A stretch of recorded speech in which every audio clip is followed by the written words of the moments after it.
It is that time now once again, for getting lumped up with my friends. It's RockerMike and Rob that you should know, and you'll find them here on the Rockshow. Ooh, yeah, on the Rockshow.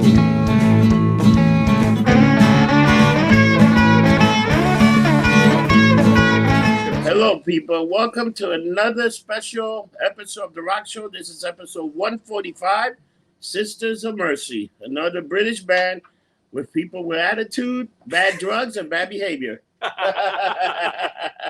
Hello, everybody. I'm RockerMike and Rob Rossi here and again. We got the big titan. We got George. the big guy, George Figueroa. George is back. And we also have his tenant here in the background. Off camera, right. We have a woman that's... Now you can see me. Look at that hat. We have This is for the Steuben Day parade. Time for a shot? Oh, what? I say shots. All right. About Cheers. getting lumped up. Cheers. Cheers. Don't get drunk, get lumped up. Yeah. Lumped up. Oh, yeah. And we're at a special location. We're at Bar Scotty doing the show today. Hello, Scotty. Greetings, gentlemen. All right. Thank you for performing here. Now, today we're doing a Look a at the podcast. background. Yeah. Yeah, we got Mercy in the background. Sisters of Mercy in the back. We're doing a show on Sisters of Mercy. And I got to say, they're probably one of the most, like, I don't want to say mysterious, maybe kind of like, you know, they had some success in the late 80s, early 90s, and haven't come out with anything since. Okay. Yeah. But, you know, they're kind of like in that, like, goth music category, though. Andrew the singer will tell you that's not the case. Okay. But I kind of lump them in with that a little bit. Yeah. You know, they got that kind of like. But they're goth also sound. like rock and roll. Also, Yeah. You know, they Wait a got. minute. We did see them. Didn't we see him in 91 and he had blonde hair for a while? Yes, he did. Yes, he That's did. right. And they actually had a drummer in the band. Yeah, It wasn't a drum machine. Right, late, early '90s and late '90s. I saw Yeah. him, and then because they never come around because I don't know, they're always playing Europe and whatever. And Live bands don't sound good with a drum. Even Depeche Mode has a live drummer. You mean- They sound way better. You mean Yeah. the depressed mode? Depressed mode. Depressed mode. I call it Depressed mode. depressed mode. by the way, we will never do a show on Depeche Mode because I will kill myself by the end of the show. Yeah. All right. You will have to after that. Yeah, But after after that listening to torture. Depeche Mode, you get so depressed. It's the only way to go. You go up. You get happy. No, but I'll be honest with you. In this whole genre of, you know, of goth and stuff, I think Sisters of Mercy are one of the best bands. They don't call themselves goth, but will call themselves that just for the sake of the podcast. They're a band that, you know, to me could have been a lot bigger if And they a lot better. and they could have. They had a lot of problems with their record label, a lot of problems And they had within the band. Yeah, okay, you know, members. A lot of members. Right, they've had a lot of member changes, and you know, Andrew Eldritch, who really is the Sisters of Mercy. I mean, there's really nobody else. Okay, you know, it's the kind of band where if you join this band, you got to basically do what he says. Okay, and some people can work like that, some people can't. You know, but He's a pompous ass from Leeds. yeah, from Leeds. Yeah, that's the right. problem. He's Right. a pump his ass. They should got his ass kicked. That's And probably nobody kick his ass. He probably got a 2-foot fucking 7-foot bodyguard watches his Probably, fucking British ass. You know, they had that late '80s success with this Corrosion in the Floodland album. I remember that when that came out, that was huge. And the strange Huge. thing was huge. The strange thing is that they never toured that album. No. Right? Why? They never. I don't know. I think he hated touring. Yeah, but that's the reason you put an album to make tour. He and then you make didn't. money. That was probably their best album, and they never toured it. Figure that out. Okay, but there's an interesting history here, so All right. let's get into it. Get into all right? it. So the Sisters of Mercy were formed in Leeds, England, all right, in 1980 by Gary Marks and Andrew Eldritch. Basically, they formed a band out of boredom, all right, and they really wanted to hear themselves on the radio. They didn't give a fuck. Yeah. It was, I want to hear myself on the radio. So the band name came from the Robert Altman film McCabe and Mrs. Miller, which came out in 1971, and it featured the Leonard Cohen song "Sisters of Mercy" Yeah. in that. Okay, that's how that got to be. Thought it was a ghost of Mrs. Muir. Not the ghost of Mrs. If anybody watched that show, Yeah, I used to watch it. The guy from Knight Rider. yeah, Yeah, what was his name? Edward Mulhare. that's it. Edward- Yeah, He had the goatee before anybody else. All right.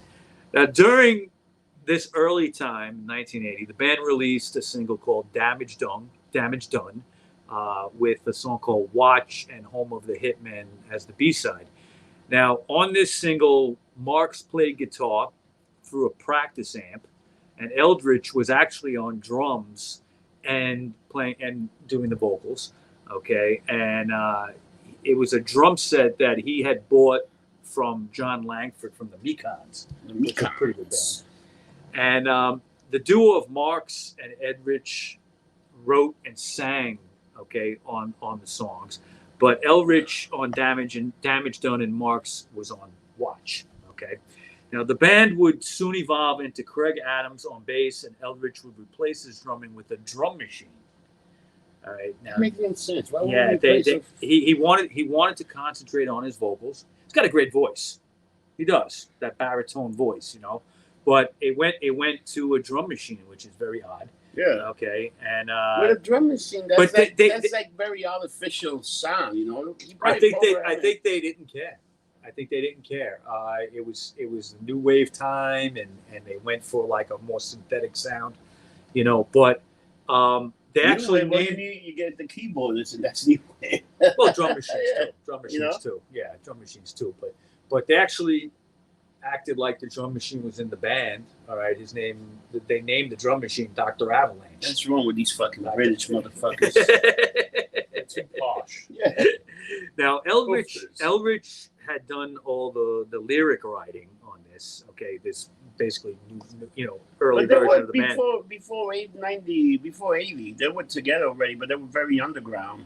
No, They- 80 was when they You was know? when they formed. No, and but they were playing a few gigs before that. There like was just testing it a out. few gigs where they Yeah. were very underground, and it Yeah. was actually doing very Yeah, well. it was doing very well. Now, Eldritch kind of took over all the lyric writing because Yeah. he was going to be doing the singing, and he also controlled Doktor Avalanche's programming. He Yeah. did all that, all right, and he produced all the music. But he was going to be producing the records. So he is the Sisters of Mercy. He pretty much. basically is. Now, Marks co-wrote some songs with him, and occasionally Adams would as well. Okay. Now, this became what is generally recognized as the first real Sisters of Mercy lineup. Yeah. It began with, just to reiterate, Doktor Avalanche, Marks, Eldritch, and Adams. The first gig they ever played was at Leeds University, but nobody remembers exactly when that was. Okay, so they kind of like push it to the next gig, which was at the Alcuin College in York. Okay, which was in February of '81. Yeah. So they cite that as their first gig. Later in '81, the Sisters of Mercy recruited a guy named Ben Gunn as a second guitarist. And Eldritch is kind of like melancholic baritone vocals. You had Craig Adams' pulsating bass, Doktor Avalanche's beat, and Marks's flowing guitar led to early underground success. Yeah. In '82, the band recorded the song "The Body Electric" with Adrenochrome as the single. A lot of stuff about adrenochrome. Sister of Mercy would have been a thing that they would have probably popped up in 120 minutes. Well, they did eventually. You know, they did eventually, that's but they what were ahead of their time. But I mean, that's when they would have probably popped up, where America probably really started seeing them, and then that's pretty much right. Because sometimes even though you do that, nobody became anybody until they were really on MTV, like especially in the '80s. By the mid '80s, they would be there. Yeah. They would be there. Now, this stuff that they put out was on the CNT label. Okay. All right. The band's singles were regularly featured in UK independent charts. Sometimes they were the single of the week in various UK indie magazines. John Ashton of the Psychedelic Furs, another good band, produced their early classic song "Alice." All right, that's really one of their seminal songs, right? The Reptile House EP that came out is another example of early Sisters work and marks the maturing songwriting of Eldritch. Okay, he was really growing as a songwriter. He wrote, produced, reportedly played on all the instruments on that EP. That's pretty cool. Really? And I think that's interesting because he has a band, but yet he's playing all this. Maybe Yeah. I don't know. How do you have a band but yet you play all the instruments? I don't know. No, you don't play all the instruments because that guy's got a drum machine. No, but he was playing In the guitar beginning, and bass too and on the EP. But he had a band. Yeah, but he had because he probably recorded by himself. Yeah. Probably. Yeah, he had total control. And if you're recording by yourself and a drum machine, you're pretty up in the whole band. Yeah, that's him right behind the pickle hop right there. There you go. Now back in the early days, these live shows consisted of a lot Bringing of it cover back. songs that they would do. They would do a medley of Sister Ray by the Velvet Underground, Ghost Rider by Suicide, and of course the famous Louie Louie. They would do a medley of these songs. 4 cover songs they used to do live were eventually recorded for B-sides. One would be Gimme Shelter by the Stones. They would do the Stooges' 1969, Hot Chocolate's Emma, Bob Dylan's Knocking on Heaven's Door. Okay, they would do that live. These would all end up as B-sides. Now, in late '83, following the highly successful Temple of Love single, the band signed a contract with major label WEA. Now, WEA is Warner Brothers. Yeah. Okay. Gunn decided to leave the band at this point, saying that he didn't like the direction that Andrew Eldritch was taking the band. According to him, the Sisters of Mercy started out as a joke. Okay, they were supposed to be like a parody of a band, really, and then they ended up being a band. Okay, Just like Spinal Tap. kind of Yeah, like Spinal Spinal Tap, Tap. Yeah. Now he also claimed that he had personality conflicts with Eldritch, as many would claim through the years, and that was his reason for leaving. Now Gunn was replaced by Wayne Hussey on guitar, and Wayne concentrated mostly on a 12-string guitar, okay? Electric and acoustic is what he played. And he would contribute on some of the songwriting. And his studio experience with the band Dead or Alive that he was in really would prove invaluable because...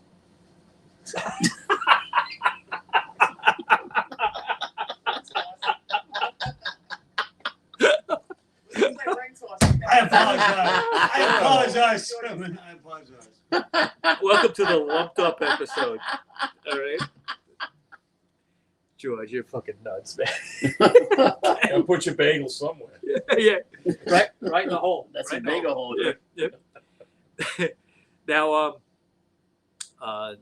what they did was, next was called the Black October UK tour, and that was in October through November of 1984. What was it called? The Black UK tour? Black October. Oh, Black October. Black October. You don't want to get racist now. No, it has black. Black planet.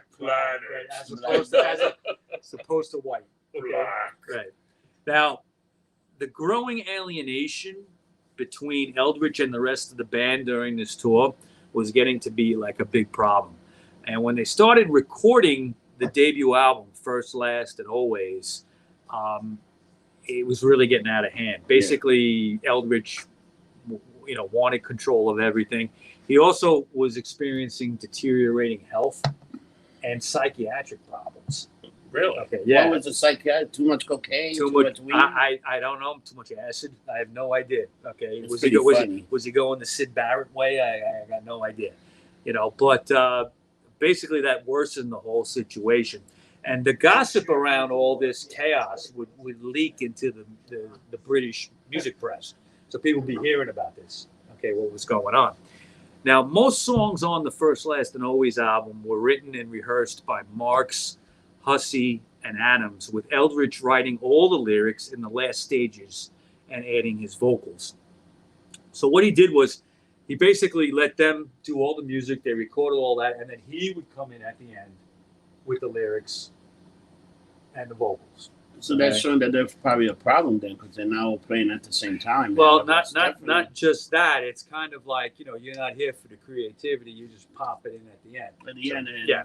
You know, and And that's a problem sometimes. Now, following the release of this album, First, Last, and Always, which was produced by David Allen, Marks left the band in the middle of the tour.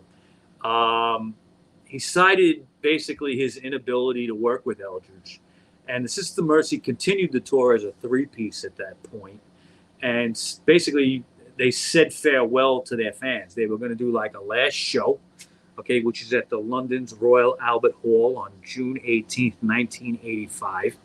And this show was later released as the Wake video. And that's what we got right behind George's head right here. Okay, the Wake video. And the bagel. Yeah, and behind the bagel on his head.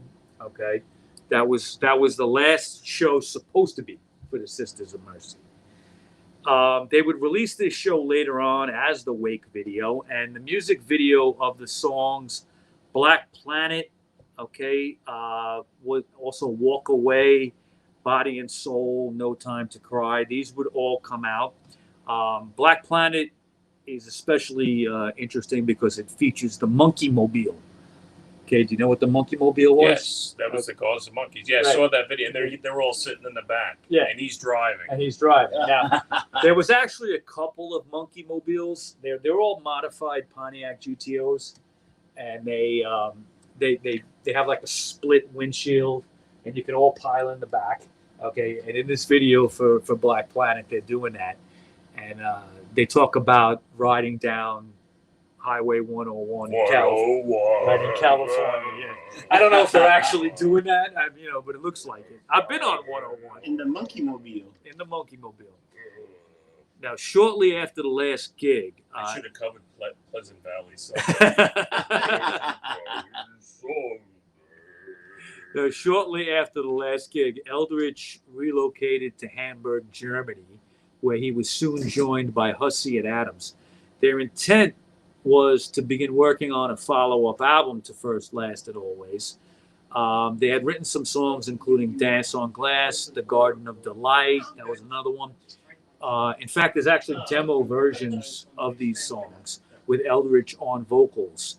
At some point, though, during these sessions, Hussey and Adams would leave the Sisters of Mercy and start their own band, which was called The Mission. The Mission. And this guy had the Sisterhood. Right. Well, they were going to call themselves the Sisterhood. Let me have a shot. Another tequila shot, my brother.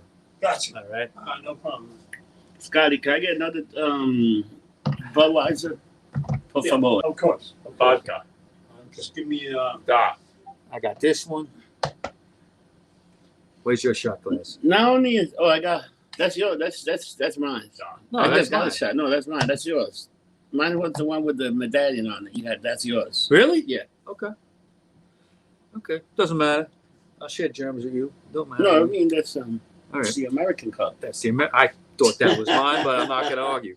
Now, the Mission was originally going to call themselves the Sisterhood, and Andrew Eldritch protested against this. He was like, "This is a little too close to the Sisters of Mercy. You can't call yourself But he's that." right.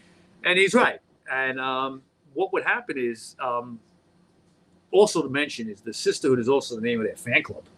So, you have another band calling themselves that. But what he would do is he would release a single called Giving Ground under the name The Sisterhood before they could even get anything out.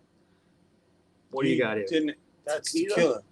Oh, so that's yours. All right, I'll do that. Get another one for George wanted vodka. Oh, but you guys didn't. You got to tell the bartender.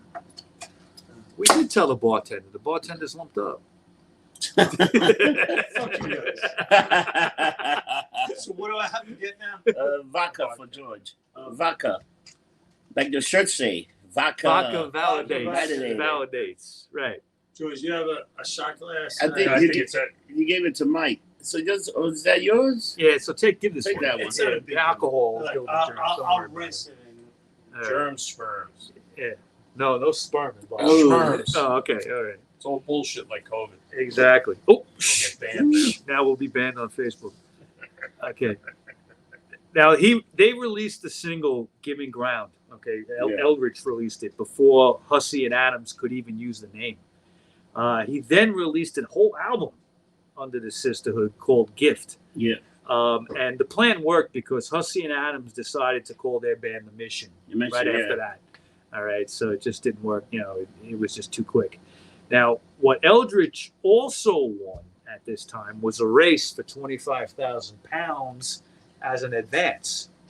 All right, So you got some money too. Right, because what happened is the record company basically said whoever puts out music first is going to get a $25,000 advance, and he beat them to it. Okay, and that's a lot of money for back then. Back right? then, £25,000 £25,000. That's like it's probably $100,000 That's now. like $100,000 now. Yeah, You that's know, a lot of money. On the Gift album, the opening song is called Jihad, and Jihad, right? And they mentioned 25,000, the number 25,000 in the opening lines of the song. Okay, but Eldritch says it has nothing to do with that. It has to do with the fact that basically he won 25,000 in addition to what the 25,000 advance was in the civil courts. Oh, shit. Okay, because by getting him to use the name first, he had the right to sue them. Yeah. Which he did. Okay.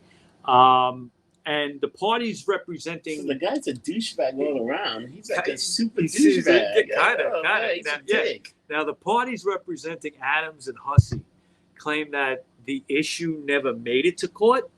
Okay.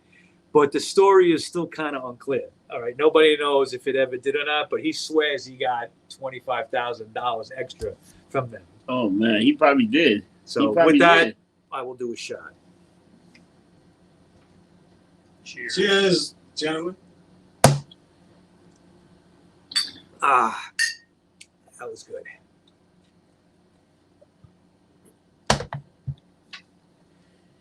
Now, immediately after the departure of Adams and Hussey, Eldritch recruited American female bassist Patricia Morrison. Yeah. And this is their best shit, as far as I'm concerned. Okay, some of their best What shit. did she play? She played the keyboard, right? No, she played bass. That's what it was? She was in the LA band, The Gun Club. Oh, the Gun Club was Very cool band. Yeah. Now, he was working on Wagnerian, I should say, type guitar rock. Okay, so he wanted to have this like what the big. hell do you mean by that? Like Wagner, the classical composer. Yeah. Okay, you know Wagner. Oh my God! Yeah. Wow, that's Wagner. Wagner. Yeah, like Wagner, like. It's an outrage. It's like Wagner. Yeah. Wagner, German, it's Wagner. but it's Wagner. Oh, I said it German. Right, it's Wagner. Right. Did I offend anybody? I mean, No. I hope I didn't do that. Yeah. Wagner.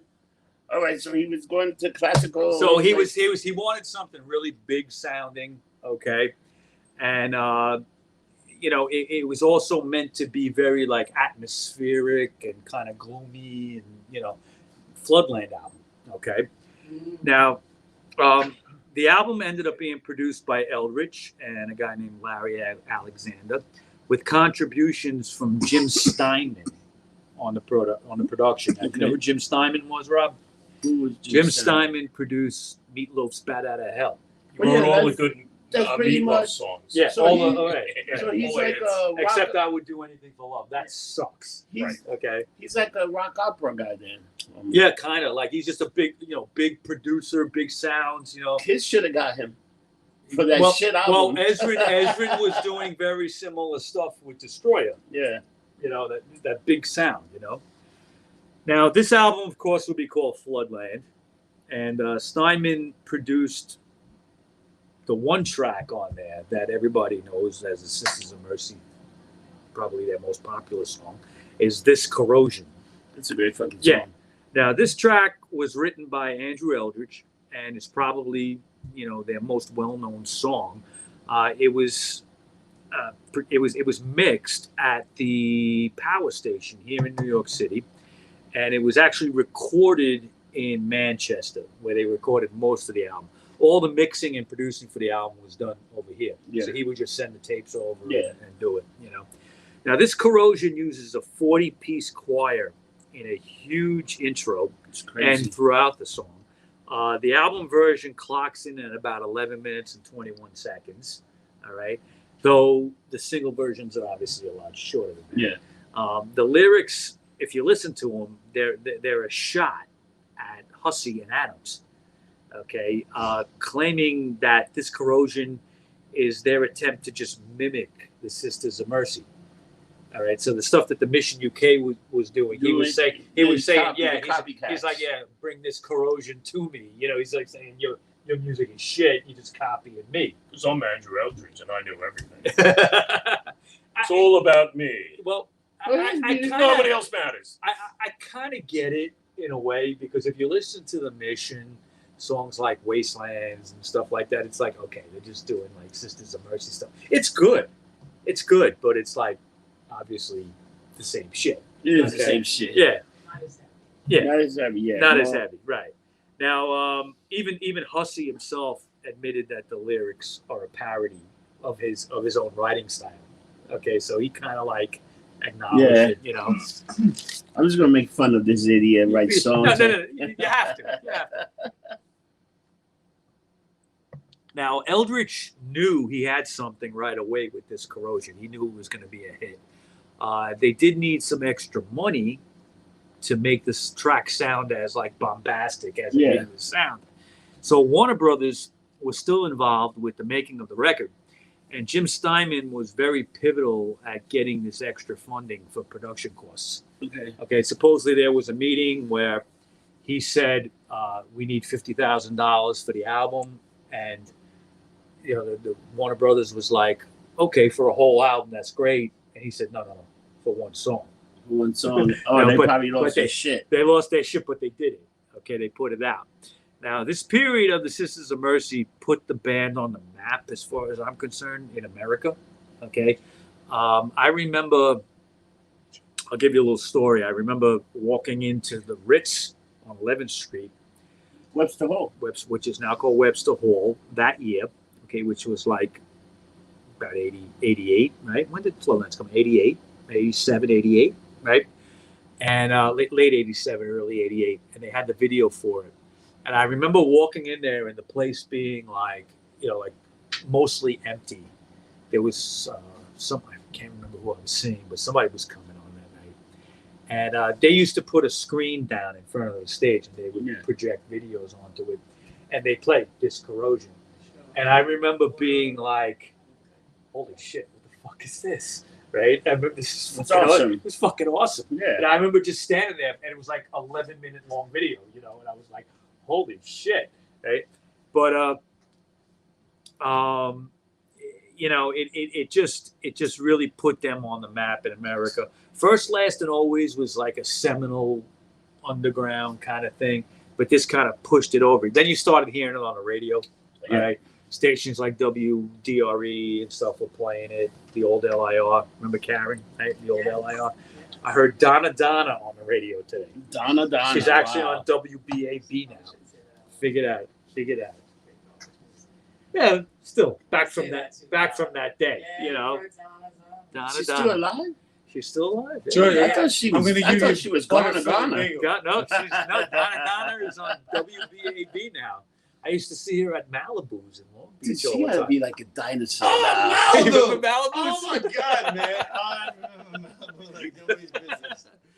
Scott the bartender knows Malibu. Knows Malibu. Yeah. Now, basically, videos were made for this Corrosion, okay, which got a lot of airplay on MTV. Also, they did a video for Dominion. Yeah, Dominion. And Lucretia, My Reflection. You know what that's about? What is that about? Karen, tell us what Lucretia's about. Come on, off camera here. Come on, tell us. Use your loud voice. You can come on. Yeah, you can hear her. Okay, but you tell us. So, Patricia Morrison. Yes, awesome. It's also, at a little end part of it, being that she looked similar to her. Lucretia but that's not what the story was. Yeah, okay. It was the Borgias. Right, it's the Borgias. In the Italian Renaissance. Right. And she was known to... the Borgias? Borgia. Borgias. B-O-R-G-I-A. Borgia. The crashing board. And she also was... it was said that they also think that she may have poisoned people and things like that. But it's a story like that. Kind of like when you go That's upstate. where he got it from, because he said when he looked at her, he kept seeing that face. Oh my God. And He then would look at started- Patricia and say, you look like yeah, that. because he knows all this stuff from Oh, way back. Yeah, when, yeah. you know, He's the historian. School, and then He's all of the a sudden it's like, historian. oh, that could look like her. And then she is. Oh my God. Does she look like Lucretia? I don't know what Lucretia looks like. I don't either. I never looked it up. Yeah. I That's don't pretty interesting. Yeah. But Dominion was a great tune, great video. It's got them like in where did they film that? It had to be like in some Muslim country, and they had Dominion. I thought that would have been Jihad. Is that the one with that Yeah. that city that was carved out of stone? Yeah. They're like it's That's- like in Libya or something, or like somewhere like it's that. like a holy place. Yeah, He's wearing a but white suit. and then he's got the white suit, Oh, and she's on horseback chasing, chasing them through all that. I remember that. Yeah. Like Catherine the Great. Now they also shot a video for the song 1959, which was when Andrew was born, 1959. Now, strangely enough, Nobody cares. the Sisters of Mercy never toured behind this album. That's ridiculous. They're idiots. I remember when this came out, I said, I gotta go see this band with this guy's voice and everything, but they just never came around. You would hear little things about them. This is all pre-internet, so it was hard to find. Wouldn't they make the money back, even the $50,000 for the record company? They would have freaking done a few concerts and stuff. Because people would have come for this album. all they toured? did- Why didn't they tour? They just like it. Andrew didn't like to tour. So I how the guess fuck did he make money? they would go on tour with the next album. We're going to talk about that, but I don't know why they didn't tour this album. So they probably play songs from all the album, right? They Yeah. probably play Oh, yeah. so- And back in 80, 84, 85, 83, they were touring. Okay, but for some reason with this album, they didn't, which makes no sense. They probably would have made. They would have freaking. They would rocked the have. They world. would have up. cleaned up because that song was a hit. It really was. What did he tour with Public Enemy? Not yet. We're gonna talk. We're gonna talk about that. Yes, right, Yeah. right. Who's coming? Are the Vikings coming?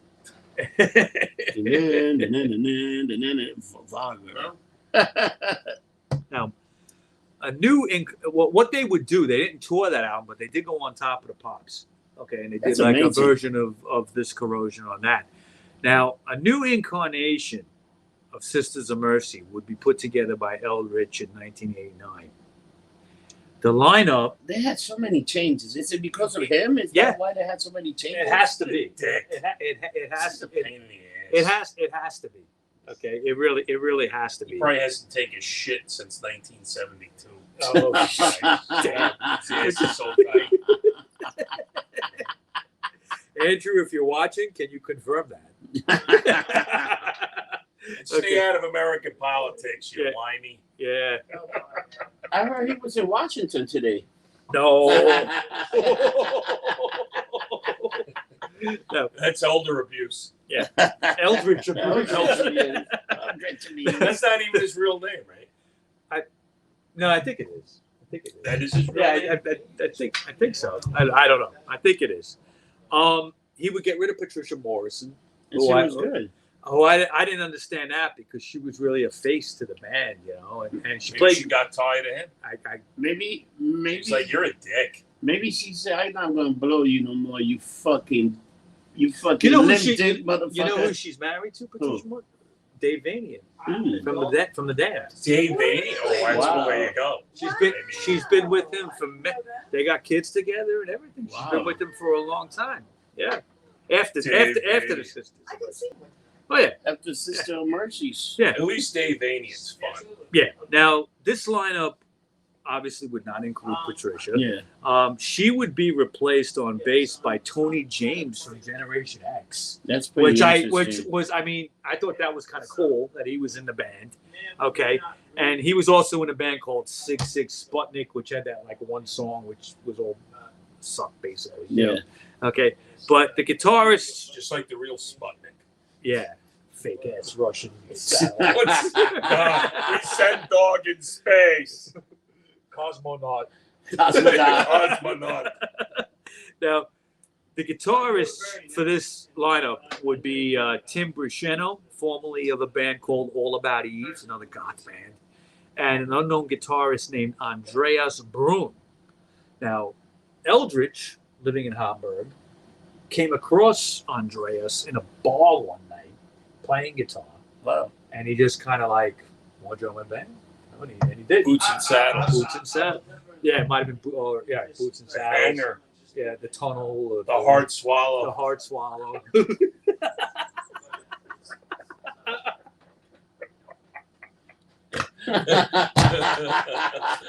Bootlickers. Wow. Fudge knuckles. The anvil. The anvil. The ramrod. The secret. Now, of course, with that guitar lineup and bass, we've also got Doktor Avalanche still on drums as the drum Doktor machine. Avalanche. Okay. Because he couldn't find Because it. they couldn't fire him, so you get him. Okay. And he was the only member that didn't talk back. Right. And he was with them for a long time. Now, He probably didn't want a real drummer in the band because he could say, "Oh, look," something would tell because he probably still thought he was a drummer. I think he's gonna call us on like Instagram or something when we post this. Oh, I would tell him to go fuck himself with the Now, quickness. now, the new lineup kicked off with the Vision Thing album, which is a very, very good album. It was released in October 1990. The album was produced by Eldritch. The first single was called More, which was co-produced and co-written by Jim Steinman. The album also featured guitarist John Perry on a couple of songs. John Perry was in the only ones. We talked about him last year. It's a good fucking guitarist. Yeah, exactly. Now, backing vocals on this was done by Scottish singer Maggie Riley, all right, on More. Maggie And Riley. the title Vision Thing is from a quotation from George Vice President George Bush, the elder, okay, The elder, in yeah. a speech he made in 1987.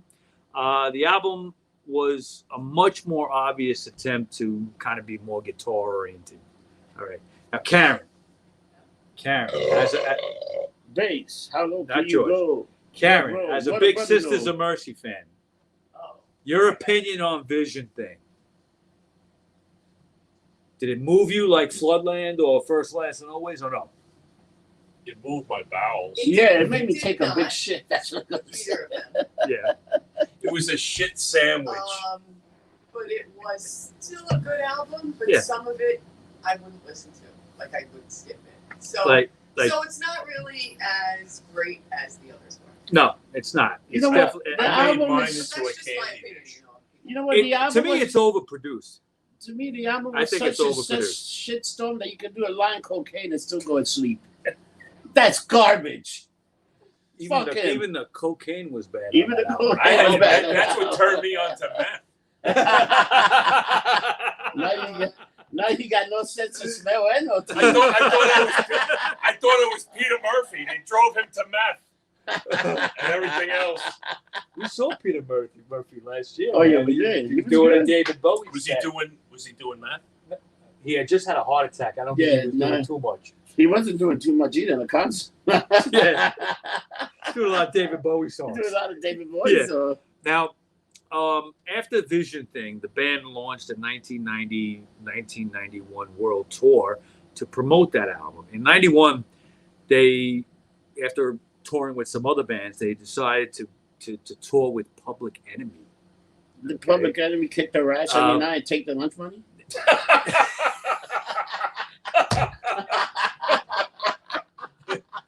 Flavor Flav beat up Andrew Eldritch. You know that happened. He right? did? He did? For real? Probably. Hit him with his clock.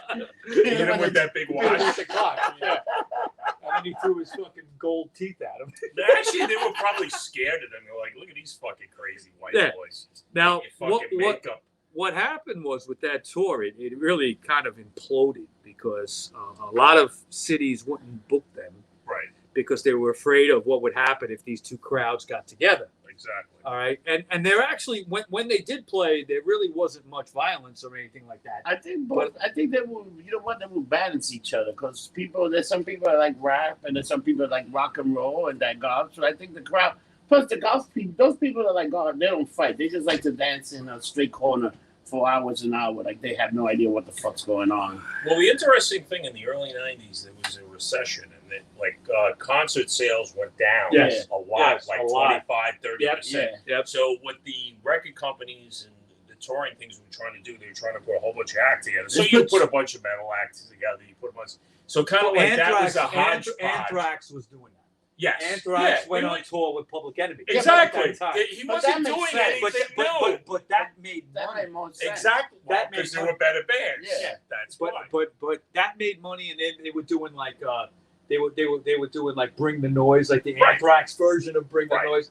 You know, Right. but This is like before Body Count. And oh yeah, fucking yeah. That's No, all it was right. a couple of And years then it before was that. That's like, you know, almost like you yeah. could have put Aerosmith and Run DMC and they would have Exactly. set up a Right. show. Well, that for was the us. first crossover. Oh, yeah. That worked. Right. Now, what would happen is the tour would collapse basically halfway through because of They lack of. canceled the West They Coast. they canceled most of the shows.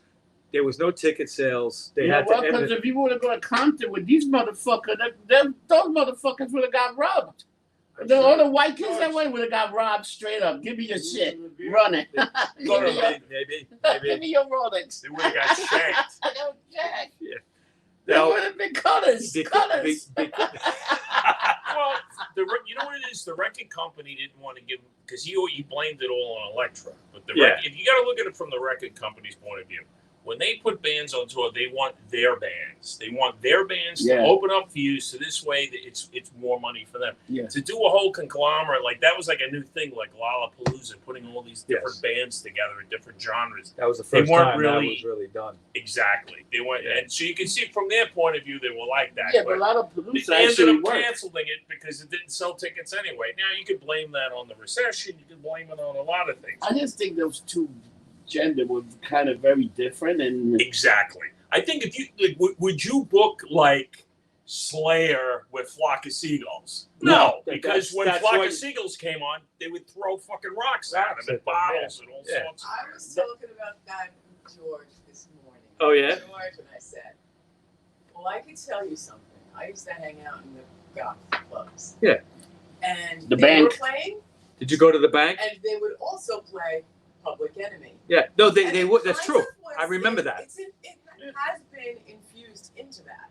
Those people that really want to see both of them are excited, but then you have to worry about the other sides. Yeah. Well, I you mean, see, the goth people are kind of dust. the Beastie Boys I brought don't that know over. why they think there would be a problem. Like when the Beastie Boys came out, then like rap music became more popular to crowds like that. But again, if you had like Anthrax and Body Count or Anthrax and Public Enemy, or that would kind of make more sense. Even if you did like Metallica, but Sisters of Mercy, That was you could pushing see it. them with the Cure. You would see them with the Depeche Dude, let me Mode. tell you, It would make more sense. Madison Square Garden was sold out with Run DMC and the Beastie Boys did Yeah. that show together, Yes. and it was Yes. packed. And I remember going and seeing this show, and you couldn't even stand. It was packed. There were definitely more. That makes They sense. Two definitely- New York bands. They sold more seats than they had. They had fucking. And more who people. wrote all their songs? The Beastie Boys. Beastie All Boys. was all Yeah. Russell Simmons Yeah. wrote all that shit. Yeah. So he's like, so to him it was like, hey, this is just promoting me. Yeah. All right. So what would happen because of all this is that Tony James would end up leaving the band. All right, the bass player. He wanted to start a solo career. And the remaining tour, basically what they did is they had a pre-recorded bass track. So Was it a solo career or a solo career? it was a solo career that was just so low. Because I saw him when he was a DJ. That's Yeah, how bad it got. Yeah. Oh my God. I don't know. I mean, let me just say this. In the Moore video, he looks cool as fuck. He's got like, big top hat on and he's playing his bass and everything. What he thought that was going to translate into a solo career, I have no idea. It's kind of like it makes no sense. if you ever look at that Cure video with the boring video with the keyboard player just standing there, he's playing like two notes, and it's just like but dude, you got no career on your own. It's like that was cool. he That was your 15 riding seconds. he was riding on Gen X Reputation. He was riding on 6 Sputnik, which was really big in England. Didn't translate here. okay? But it was big in England. And then he joined Sisters of Mercy. I don't know what he was thinking, okay? But it went nowhere, basically, his solo career.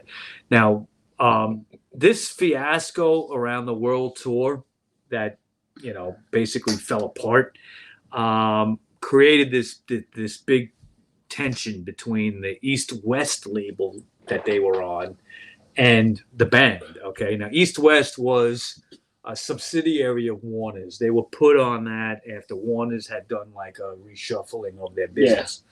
They were put on this label called East-West. And what it all led to was the end of their U.S. distribution. And it forced everybody who wanted in America who wanted to buy Sisters of Mercy stuff. Now you had to buy it as an import. And that meant more money. All right. And that to me, that was like, one of the worst. Bad business. Business. They should have kissed their ass enough, exactly. To be like, don't do that because we need to have the American audience buy records at normal prices. Sisters of Mercy albums became like $30 fucking back in 90. It seems like to me like that guy is just self-sabotaging because I think he knows he doesn't have what it takes to really make it big. So he's kind of like he does. I mean, no normal person does that. I don't know. Andrew, right. You suck. Go back to England, you fucking cracker. Stay out of American politics. Yeah. Well, we're gonna get bail your ass out World War I and World War II. We'll get into that.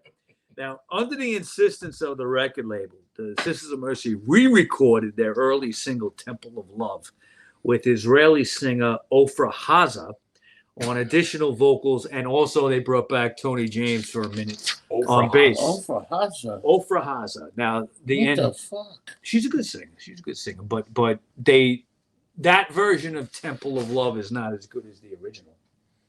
Did you ever hear it, Cameron? Yeah, it's not worth it. Yeah. Now the endeavor was to help promote the new release of the collection of early independently released singles called Some Girls Wander by Mistake, all right, which was released in 1992.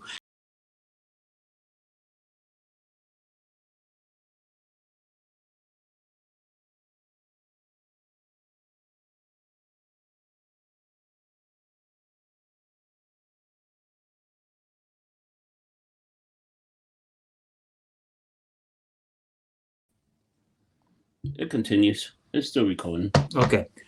Now, starting in June of 92, many changes came to the band, beginning with the firing of their longtime manager, Boyd Steamson. Eldritch was informed that the band was broke after that tour. And even after 2 successful albums, they were broke. And he was like, how the fuck is that? So he fired the management. Guitarist Brichetto began focusing on a side project. He got involved with that. And Brune, meanwhile... Isn't bruschetto like an Italian snack cake? Bruschetto, not bruschetto. Oh, okay. Bruschetto is... What is bruschetto? Like salted meat or something? Tomato with... That's prosciutto. Okay. What do I know? Okay. Now, Brune... the other guitar player, meanwhile, released a solo record called Brune, and he claimed the songs were supposed to be Sisters of Mercy songs. Okay, that he had given them to Eldritch and said, let's do some of these songs. But Eldritch, to this day, said that never happened.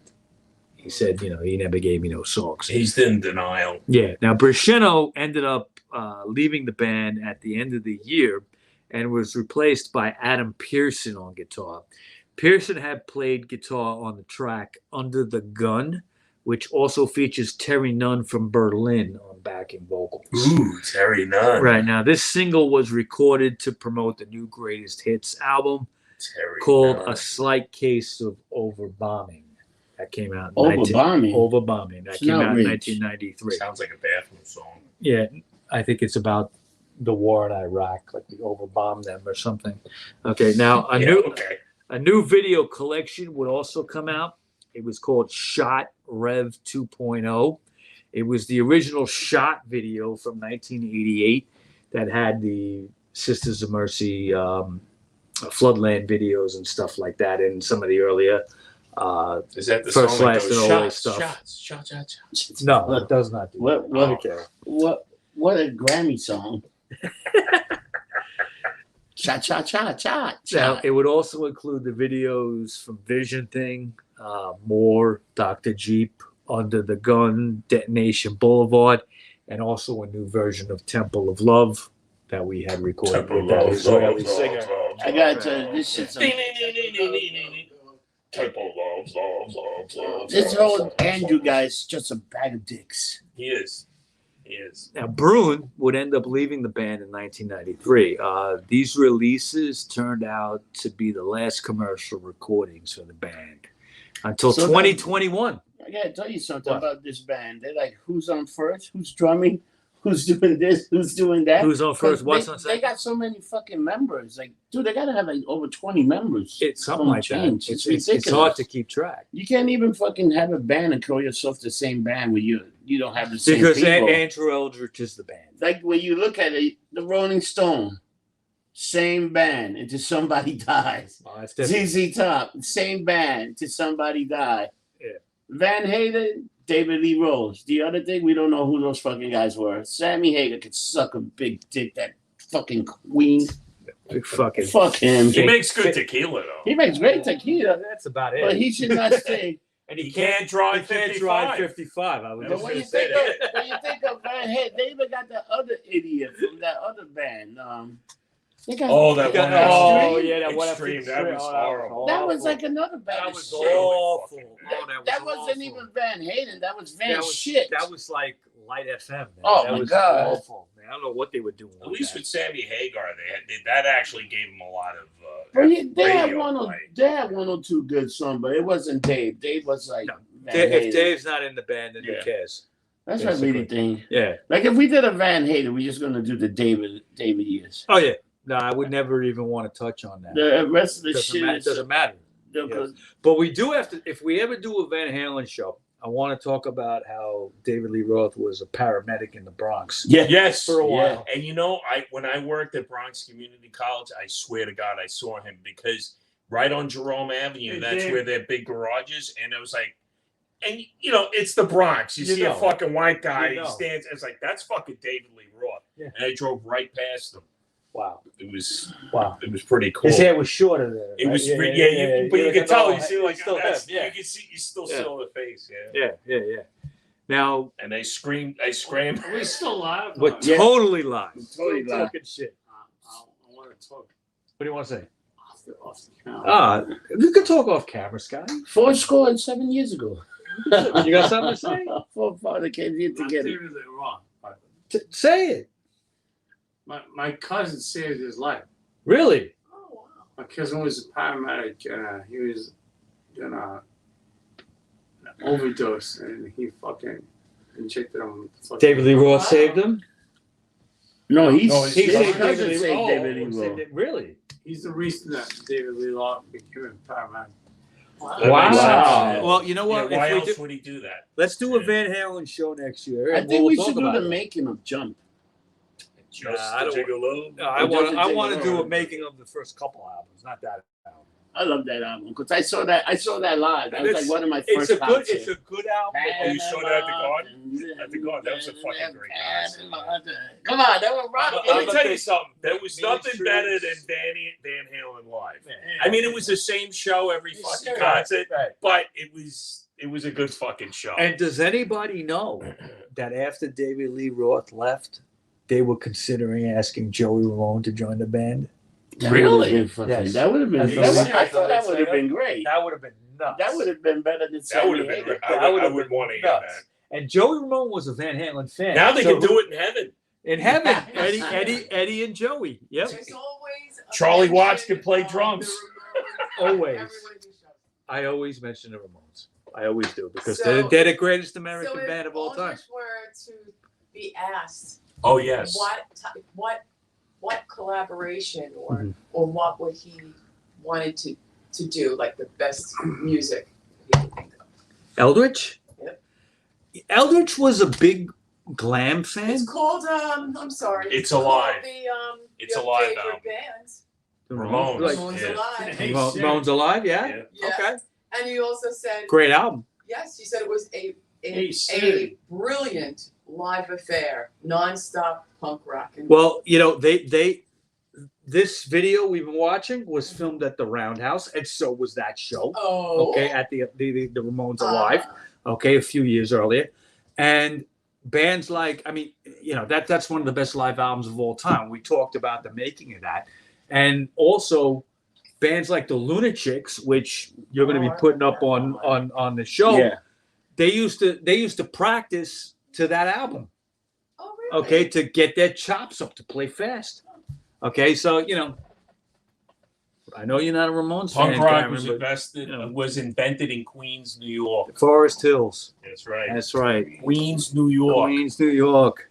I think we said it with the accent. Is there Now, room? now let's get back to the Fresh Sisters. clothes. Now, Brune would leave this band in 1993. These releases would be the last of their stuff until this year, 2021, when they would come out with the BBC sessions, 1982 to 1984. This came out on vinyl and CD on the RSD label. It was the John Peel sessions that John they Peel, did. We yeah. always talk about man, John it's Peel. so quiet. Okay, Hello, those were I'm done John in 19. Peel, and I'm very insignificant. You're Now wrong. we're gonna say- No. The way he spoke, he was like very No, but he was good. very proper. He spoke in a whisper. Yeah, No, he was. yeah, he was very significant. Yeah, I mean, yeah. I mean, facetious. Yeah, no. He in 1982 and 84, the Sisters went on John Peel, did a recording of live shit, and that was finally released this year. Yeah, in Okay, 2021. 2021, yeah. Now there was also the David Kidd Jensen sessions, which were basically some early demos. God bless you on that one. All right. Now since 1993, the Sisters of Mercy have been a touring only band. Okay, they haven't released any new music. Eldritch, And why haven't they released any new music? because basically Eldritch started out with a strike against East West Records. He never really explained why. The band owed the label 2 studio albums. Now, in 1995, he would produce 2 songs for the German group Die Krupps, and Die also Krupps. Die Krupps, and also Krupps. Die Krupps, not the coffee fucking people. Krupps coffee maker. They made U-boats too. Yeah, they made U-boats, right? And also appeared And on elevators. the Sarah Brightman single, A Question of Honor. He also approached original Sisters of Mercy member Gary Marks to write some songs. He was thinking about that.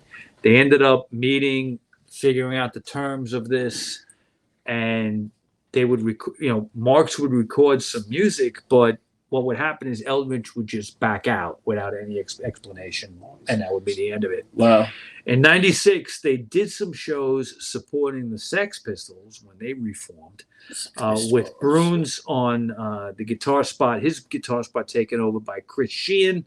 Also, guitarist Mike Varjak would also do some gigs on guitar as Where well. do you get these names from? Varjak. Varjak. There's nobody named Bill or Joe anymore. Come on, the William? the George Carlin skit with that. Yeah, it's like, get a fucking real name. Joey, Bobby, and Vinny will beat the shit out of Todd. Even Jesus had normal. Todd, Even Todd. Jesus had normal people name. Yeah. Peter. Jesus. In Now, Spanish, George, Jorge, Jorge. Juan, Jorge. and Pedro. Pedro, exactly. You have to call this show "Drunk Motherfuckers Talk About the Sisters of Mercy." Talking shit. First of all, Jesus had the apostles. Yes. This guy had a bunch of assholes. That's true. Now, in late '97, the band's East-West contract was terminated. The agreement I wonder why. was that the company would accept material recorded by Eldritch under the name SSV instead of the 2 studio albums that was owed to them. What does SSV mean? I don't know. I have no fucking idea. Sister of Vaginas? Sisters of Vaginas, maybe? I have no idea. They agreed to accept this material. However, Maybe it was they never SS5. listened to them. They never listened to what he was giving them. Yeah, Okay? but they didn't know who the fuck was SSV. So maybe it was unlistenable. No, but here's what happened. The recordings are like this bizarre techno droning with him like mumbling shit with no Sorry, drums. what's going on there? No drums Can you at hold all. that for a second? Okay. Can you hold Okay. that for a second? We're still recording. I'm good. Huh? Turn that down. I'm good. Oh no, can you lower? We're still recording. Oh, that's right.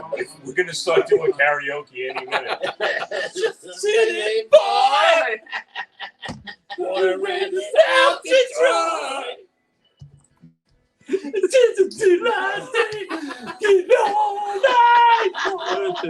This is the first one. It's great. It's great. That's what happened to SSV. They started singing Journey. It was a Journey cover band.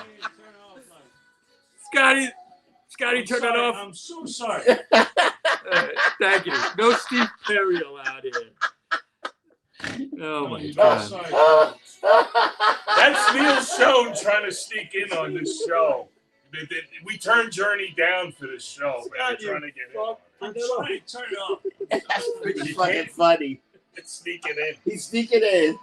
He's sneaking in. Damn you, Neil Schoen! Damn you all to hell! You blew it up! You finally did it. You I'm so sorry. Soylent Green is people! You gotta tell the people. I'm ready to bring that back myself. I got a factory. No. A lot of homeless people in New York, so I agree. Delicious meal. Plant-based. Can I finish this? Yeah. Oh, it's all plant-based. Yeah, they'll eat that shit up.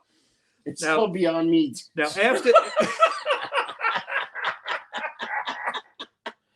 Oh, Now- right, now- Mike, now- take me away. Sorry, Mike. Now, after 1997, the band's website was inactive for several years. An update kind of stayed on the homepage for years, basically saying that they were working on new material. Yeah, right. In 2006, Sideline Music Magazine announced that the band was in talks with Universal sublabel West 14th Music. In the same year, WEA International, which was Warner Brothers, released reissues of their 3 studio albums, First, Last, and Always, Floodland, and Vision Thing. All had bonus tracks on these albums taken from the B-sides and other sources. Sources. In 2010, Eldritch confirmed in an interview with Joel McIver for Classic Rock magazine that he sees no reason. He's classic rock. Yeah, I guess he sees no reason to release an album. Eldritch elaborated the reason as to time. He said it's time constraints and lack of available material as some of the problems involved. He got to make the material. Yeah, he got to exactly. come with the Like, lyrics. They Sounds got, like a sausage fest. look, I mean, they have a lot of fans, right? Yeah, They have a lot of fans. So Do they? why wouldn't you want to put out new material? because He he doesn't doesn't. have He doesn't have anything. He lost his touch, and he doesn't want to go touring. Maybe the other guys wrote all the songs. Oh, that's hashtag the mission. Oh, hashtag the mission. right. Also Donald Trump. Now, here we go. In 2016, speculation about a new album was renewed when Eldritch announced that if Donald Trump became president, it would be a perfect time to release a new album, as he couldn't keep quiet if that happened. Well, you're still waiting. Well, that's what I was just about to say, George, because Still waiting. as of 2021, we are still waiting, though recently they did some new shows, okay, in England in the last couple, week. COVID shows. I think They played in the I last think week. he's Jam waiting. shows. You know what? He's probably waiting for 2024, where it's Santa and Trump, so he can really play and take out an The Santa album. Okay, when Trump wins again. Yeah, I said it. That would be the fucking So- icing on the cake. So that's all I got. Now put the album out. Now put the album. Fucking douchebag. That's all I got, Rob. My God. Sisters of Mercy. Let me tell you, this was probably one of the most drunked up, sick We shows were we ever totally had. lumped up for this show But tonight. it was, I think it'll be an instant classic. I think People it will. download it. Andrew, if people you're will watch it. watching, put out some new music, motherfucker. And Neil Please. Schoen, stop trying to get on the show. Yeah, no journey Hey. allowed. And hey, We have to keep our standards. Andrew, if you're doing the right thing, you should go on top of a building and do the right thing, you asshole. You know what's funny is like he's totally bald now, Oh yeah, like you. yeah. Okay, but it's The just ball is beautiful. You should wear a baby. pickle helmet. you should wear pickle helmet. I'm bringing him back. The bagel pickle helmet. Spike Can you that grab bagel. that for us? Spike that bagel. You too can have this for only $199. You too can have your bagel hat. With a and eat it schmear. too. A bagel with a schmear. Hello? With, Hello. with German mustard, hot German mustard. It's really good with locks. Lots is Jesus, go to hell. We're going to hell with this show tonight. So, people, I like to thank George, his tenant, Karen, His tenant Karen off camera, and Scott. Scotty, the bartender, Scott, the lumped up And bartender. the bagel pickle helmet. and the Yes. bagel pickle. I'm Rob And come and see Rossi. a theater near you. This is Rocker-Mike, and to everybody out there, fuck you, thank you, and goodbye. And remember, don't get drunk, get lumped up. Or pickle helmet. So now-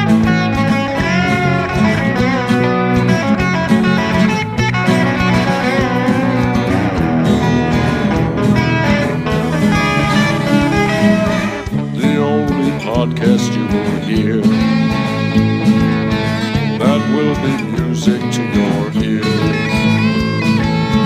You'll learn about bands you love or may not know, and it's only here on the Rock Show.